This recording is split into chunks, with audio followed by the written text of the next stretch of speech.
Salut! Alors dans ma série toujours Entrepreneurs sans frontières, aujourd'hui je vais vous parlais de comment voyager pas cher, je vais vous parler de transport. Alors, le premier truc dont je vais vous parler c'est Kayak Explore. Donc vous allez sur Google, vous tapez Kayak Explore. En fait ça va vous donner la possibilité de trouver des billets d'avion vraiment pas chers.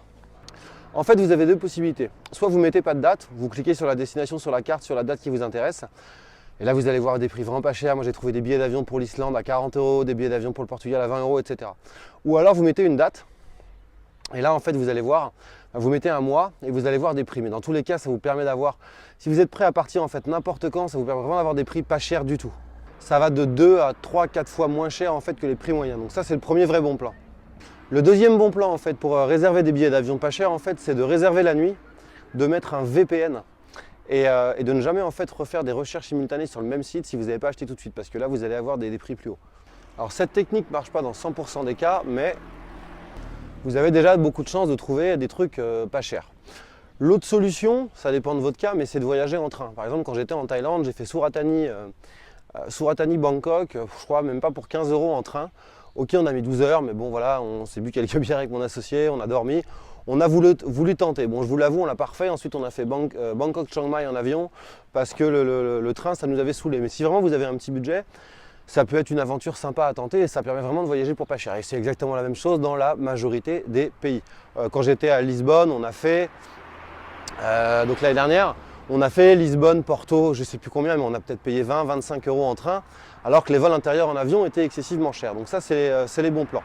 Ensuite, là, je vais vous parler de trajet en interne, notamment si vous devez aller à chaque fois à Paris, si comme moi vous êtes de province pour prendre l'avion, prenez Ouigo. Moi je sais que par exemple de Rennes-Paris, Ouigo en train, en gros on paye 25 €, alors qu'un billet d'avion, un billet de train SNCF classique, on va tout de suite être à 70-75 €.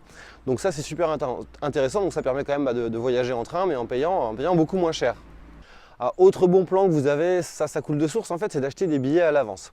Moi je le faisais quand j'étais à Paris pour le train, j'achetais des billets en fait de train longtemps à l'avance, ce qui me permettait d'avoir des billets Paris-Saint-Malo pour 30 € quand à la dernière minute ça vaut 95, 100, 110 €. Et en fait tout simplement, vous n'allez peut-être pas les utiliser les billets de train parce que vous ne savez pas exactement, enfin moi je ne sais jamais exactement quand je vais bouger.